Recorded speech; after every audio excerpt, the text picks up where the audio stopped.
Hello everyone, Rocketland here. Can't believe it's December already. 2024 has been a good hiking year for me. I did over 20 new 14ers and a few more Centennial 13ers.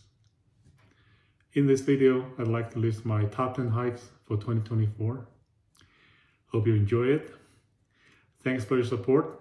Merry Christmas and Happy New Year. At number 10 is Crestone Peak. It's a 14er in the Sangre Crystal Mountain Range. I did Crestone Needle and Humble Peak a couple years ago from the standard South Colony Lakeside. For Crestone Peak, I want to take a different route, coming from the west, starting from Cottonwood Creek trailhead. The trail is unmaintained, there's some bushwhack involved, but the view is fantastic, and you're not going to see too many folks on this side.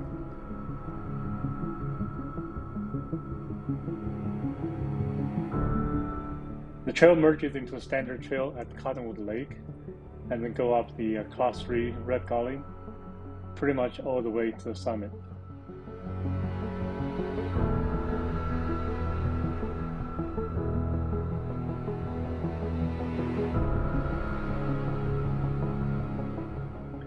The view from the summit is breathtaking.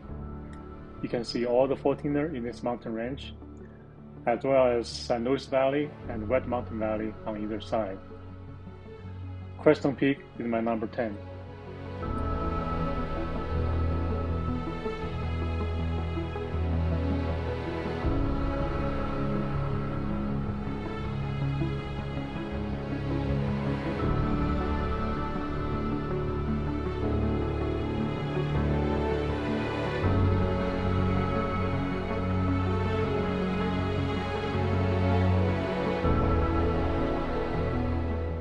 Number 9 on my list is Challenger and Kit Carson. It's another pair of 14er in the Sangre in the same group as Crestone Peak and Crestone Needle. So the view of the surrounding peaks are quite stunning. What really separates it apart is Willow Lake. It's a beautiful alpine lake with a giant waterfall in front of it, and the approach to Willow Lake is also very enjoyable.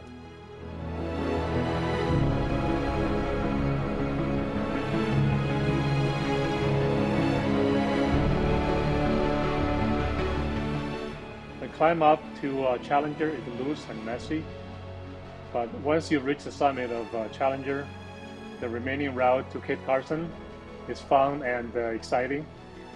You basically wrap around Kit Carson in a narrow ledge called the Avenue before the final ascension to the summit.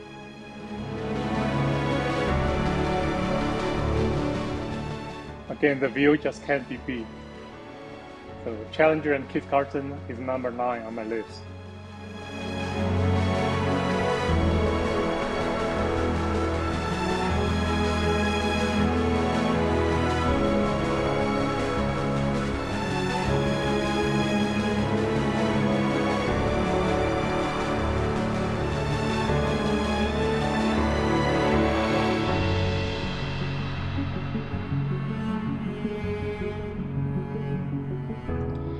Number 8 on my list of top 10 hikes are a pair of Centennial 13ers, Pacific Peak and Atlantic Peak in the 10-mile range.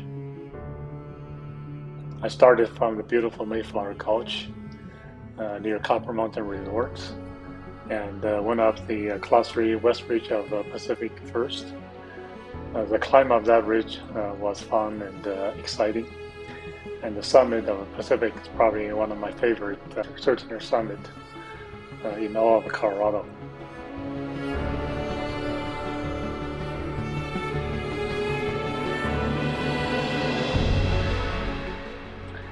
The traverse over to Pacific Tarn, which is the highest lake in North America, and Atlantic Peak are mostly Class 2, and the view on Atlantic is also spectacular as well. Overall, the combo of these two peaks and the Pacific Tarn made it stand out as one of my favorites this year.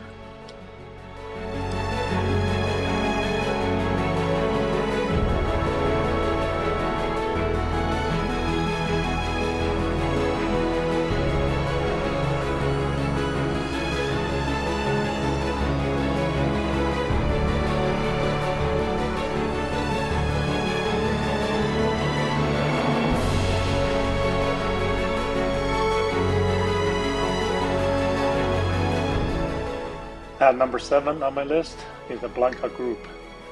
It's a group of 3 14ers in the Sangre de Cristo mountain range, Little Bear Peak, Blanca Peak, and Ellingwood Point. We went up to Lake Como. We have the Lake Como Road, which is extremely rough.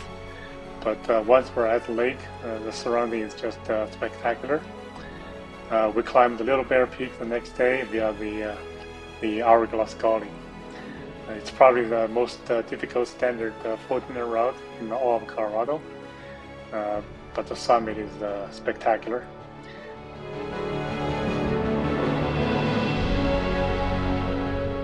The next day we climbed Blanca and Ellingwood, another 2 14ers to complete the group. So the 3 14ers plus Lake Como made this a very memorable experience, and it's number 7 on my favorite hike of 2024.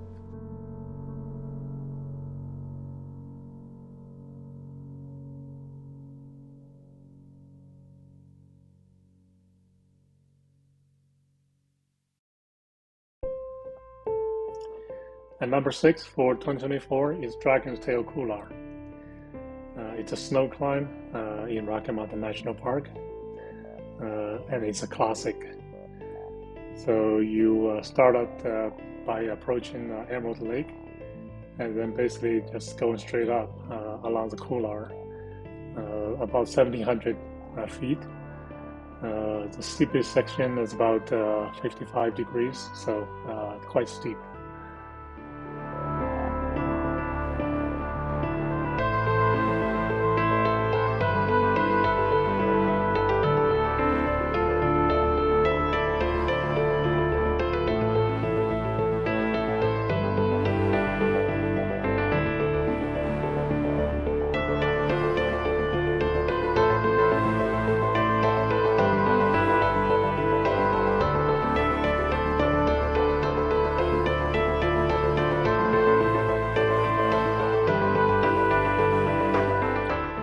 The view along the entire climb quite striking.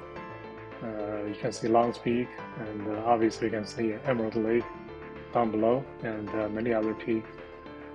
Overall, it's quite exciting and exhilarating experience, and I plan to do more in the future, more snow climb, so stay tuned for that.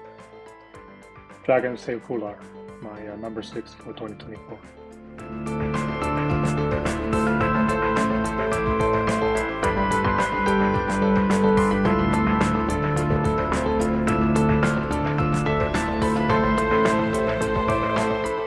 Number 5 for 2024 is Mount Alice. It's a 13er in the Wild Basin section of Rocky Mountain National Park. This mountain has been on my list for a few years, and I'm glad I was able to do it this year. It's a long one, over 18 miles round trip with over 5,000 feet elevation gain. It also goes through at least 5 beautiful alpine lakes, and I did it in the peak of the fall color, so just add to the beauty and enjoyment of this hike.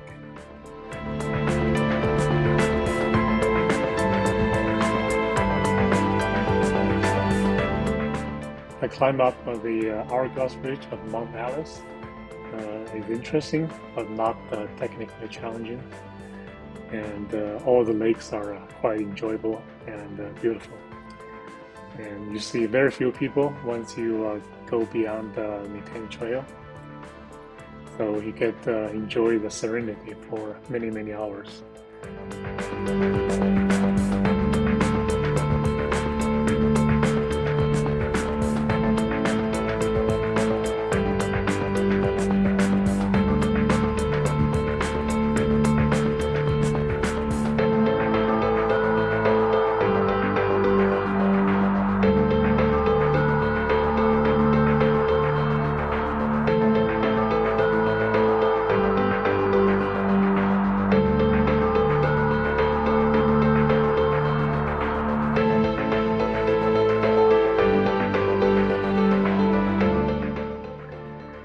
Number 4 on my list, we go back to my favorite mountain range, the San Juans. It's one of the 4 great traverses, El Diente to Mount Wilson Traverse. It's probably my most challenging hike/climb to date.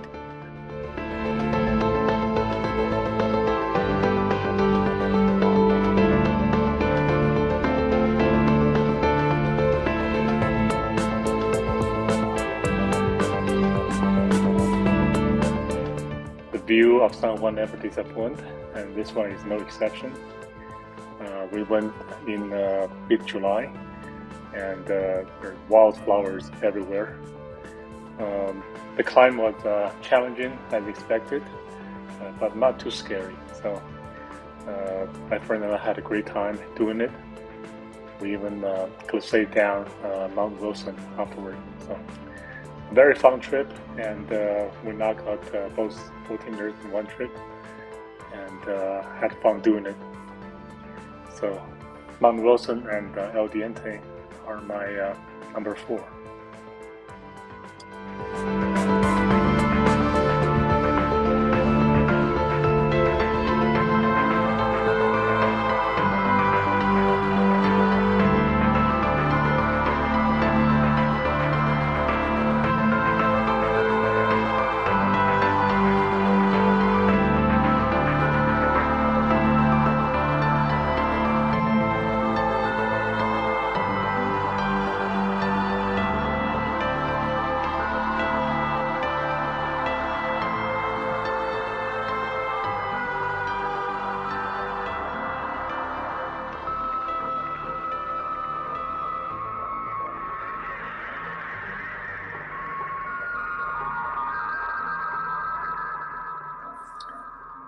Number 3 on my list is McHenrys Peak. It's another 13er in Rocky Mountain National Park, one of the more difficult ones to climb.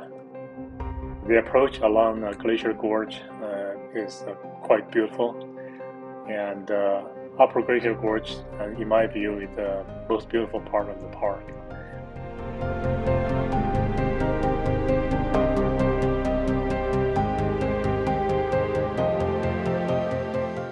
The climb itself is quite fun and challenging. You first go up to the Stoneman Pass. I chose the Class 3 route instead of the loose Class 2 gully. After you reach Stoneman, the fun really starts. That's where the route finding challenge comes in. But you can keep it at Class 3 and maybe a little bit Class 4 here and there. Eventually you'll get up to the fantastic summit of McHenrys Peak, where you have the best view of any peak in this park, and I really enjoyed it. It's one of my favorite hikes this year. So, McHenrys Peak.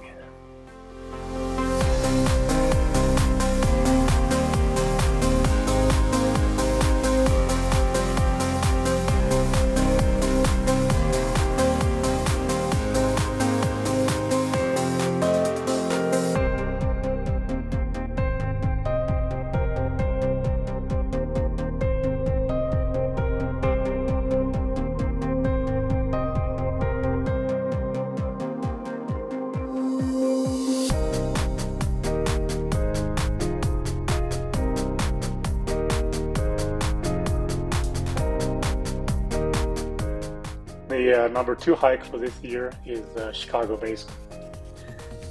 This is probably my most anticipated trip for this summer, and me and a couple of friends were making plans well in advance to prepare for this trip, like booking train ticket, hotels, buying necessary gear for a multi-day trip, and planning out the climbing routes. In any case, the basin lived up to its reputation. A beautiful area surrounded by jagged peaks and mountain streams run through it. And there are also abundant of wildlife. We saw a bunch of mountain goats and some other animals around our campsite. The climb of the mountain are also very interesting. We did Sunlight and Wyndham on day 1, and Euless and North Euless on day 2. Some people do it all four in one day, but I like the way we did it, spread it out in 2 days. So we got more time to enjoy this beautiful basin. I'll be back in this area in the future to hike some of the jagged 13ers, including some of the centennials. So looking forward to coming back.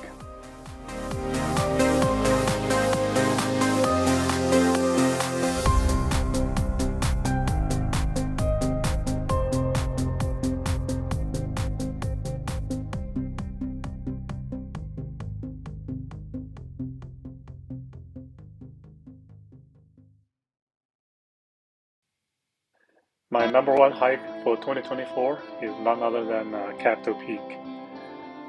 Its position as the most difficult 14er in the state is well earned. However, this whole area is such a beautiful area. The hike in from the trailhead to Crestone Lake, extremely enjoyable, full of wildflowers and meadows, and you can see Crestone Peak pretty much the whole way. At Crestone Lake, we're able to enjoy a beautiful sunset and set up a camp. Then the next morning, we went up to the ridge and first summited K2. That's our first technical challenge. And then from there on, it's knife edge and a few more class 3, class 4 sections until you reach the top. So quite a few technical challenges, but it's thoroughly enjoyable if you can handle the challenge. And the summit offers some of the best view from any 14er in the state.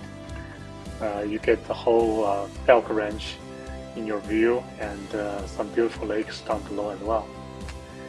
So that's it. That's my top 10 for 2024. And as for next year, 2025, I plan to finish the remaining few 14ers to complete the list, at least those that I can climb. And then maybe a few more Centennial 13ers as well. And who knows what else I can think of, so stay tuned. Thanks for watching and have a great holiday.